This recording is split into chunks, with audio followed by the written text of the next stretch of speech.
வணக்கம். ஆகாஷ்வாணி புதுச்சேரி செய்தி அறிக்கை வாசிப்பவர் கிருஷ்ணமூர்த்தி ராமசுப்பிரமணியன். குடியரசுத் தலைவர் திருமதி திரௌபதி முர்மு மற்றும் பிரதமர் திரு நரேந்திர மோடி ஆகியோர் பிரேசில் அதிபர் திரு லூயிஸ் இனாசியோ லூலா தா சில்வாவை குடியரசுத் தலைவர் மாளிகையில் பாரம்பரிய முறையில் வரவேற்றனர். தொடர்ந்து பிரேசில் அதிபர் ராஜ்காட்டில் உள்ள மகாத்மா காந்தி நினைவிடத்தில் மரியாதை செலுத்தினார். பிரதமர் திரு நரேந்திர மோடி பிரேசில் அதிபர் திரு லூயிஸ் இனாசியோ லூலா டா சில்வா இடையேயான பேச்சுக்கள் இன்று புதுடெல்லியில் நடைபெற்றன. இரு நாடுகளுக்கு இடையேயான உறவை மேலும் வலுப்படுத்துவது குறித்து இரு தலைவர்களும் விரிவாக விவாதித்தனர். சர்வதேச அமைப்புகளுள் ஒருங்கிணைந்து செயல்படுவது குறித்தும் இதில் ஆலோசிக்கப்பட்டது. டிஜிட்டல், கனிமங்கள், குறு சிறு மற்றும் நடுத்தர தொழில் நிறுவனங்கள் மற்றும் கடலோர துறைகளில் இந்தியாவும் பிரேசிலும் பல ஒப்பந்தங்களில் கையெழுத்திட்டுள்ளன. பிரதமர் திரு நரேந்திர மோடி தமது கூட்டறிக்கையில் அதிபர் லூலாவின் தலைமையின் கீழ் இந்தியா பிரேசில் உறவுகள் வலுப்பெற்றுள்ளதாக கூறினார்.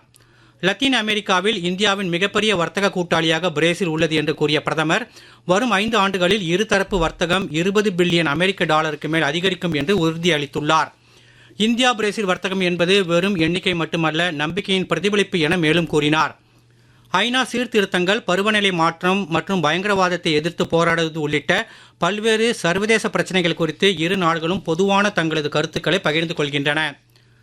உத்தரப்பிரதேசத்தில் யமுனா எக்ஸ்பிரஸ் ரயில் தொழில் மேம்பாட்டு ஆணையத்தில் HCL ஃபாக்ஸ்கான் கூட்டு முயற்சி திட்டமான இந்தியா சிப் பிரைவேட் லிமிடெட் திட்டத்திற்கு பிரதமர் திரு நரேந்திர மோடி காணொலி மூலம் அடிக்கல் நாட்டினார். HCL ஃபாக்ஸ்கான் செமி கண்டக்டர் வசதியை நிறுவுவது தொழில்நுட்ப தன்னம்பிக்கையை நோக்கிய இந்தியாவின் பயணத்தில் ஒரு குறிப்பிடத்தக்க மைல்கல்லை குறிக்கிறது என்று பிரதமர் அந்நிகழ்ச்சியில் காணொலி மூலம் உரையாற்றுகையில் கூறினார். இந்திய அரசியலமைப்பு மக்களை அவர்களின் சொந்த மொழியில் சென்றடையும் போதுதான் அதன் உண்மையான வலிமையை பெறுகிறது என்று புதுடெல்லியில் உள்ள துணை குடியரசுத் தலைவர் மாளிகையில் இன்று நடைபெற்ற விழாவில் குடியரசு துணைத் தலைவர் திரு CP ராதாகிருஷ்ணன் கூறினார். இந்திய அரசியலமைப்பின் தமிழ் மற்றும் குஜராத்தி மொழி பதிப்புகளை அவர் இவ்விழாவில் வெளியிட்டார்.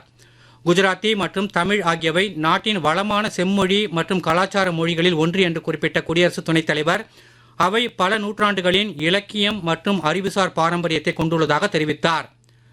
இந்த மொழிகளில் அரசியலமைப்பு கிடைப்பதன் மூலம் மக்கள் தங்கள் உரிமைகள், கடமைகள் மற்றும் ஜனநாயக பொறுப்புகளை நன்கு புரிந்து கொள்ள முடியும் என்று அவர் கூறினார். நாட்டின் வளர்ச்சியில் பல்கலைக்கழகங்கள் முக்கிய பங்கு வகிப்பதாக மக்களவைத் தலைவர் திரு ஓம் பிர்லா கூறியுள்ளார். புதுடெல்லியில் நடைபெற்ற நிகழ்ச்சியில் பேசிய அவர், நாட்டின் வளர்ச்சிக்கே முதலிடம் என்ற அடிப்படையில் மாணவர்களும் இளையோரும் செயல்பட வேண்டும் என்று கேட்டுக்கொண்டார்.